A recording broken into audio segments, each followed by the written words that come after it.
નવસારી જિલ્લાના ગણદેવી તાલુકાના ગળત ગામમાં બાળ લગ્નના કિસ્સામાં નોંધપાત્ર કાર્યવાહી કરવામાં આવી છે। બાળ લગ્ન પ્રતિબંધિત અધિકારીઓની ટીમે 12 ડિસેમ્બર 2024ના રોજ થનારા એક બાળકના લગ્નને અટકાવ્યા હતા। લગ્ન સમયે કિશોરીની ઉંમર માત્ર 16 વર્ષ અને 2 મહિના હતી, જે બાળ લગ્ન પ્રતિબંધક કાયદાનું ઉલ્લંઘન છે। તો અધિકારીઓએ સમયસર માહિતી મેળવતા ગળત ગામે પહોંચી લગ્નને રોક્યા છે। દીકરીના માતા પિતાને કાયદાકીય જોગવાઈઓ અને દોષિત થવાના પરિણામોની સમજ આપવામાં આવી છે।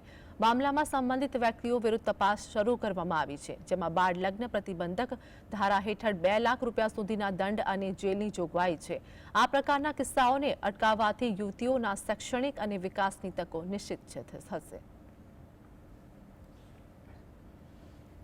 ને અમારી ટીમ શુક્રવારના રોજ સદર ગામે મુલાકાત માટે ગયા હતા અને ત્યાં એમના વાલીને સમજ આપી અને ત્યાં સ્કૂલનો સંપર્ક કરી ત્યારે અમને ખબર પડી કે અહીંયા 16 વર્ષ અને 10 માસની બાળકી છે। તો એ લોકોને સમજ આપી, એ લોકોના નિવેદન લઈ અને બાળ લગ્ન અટકાવેલા છે।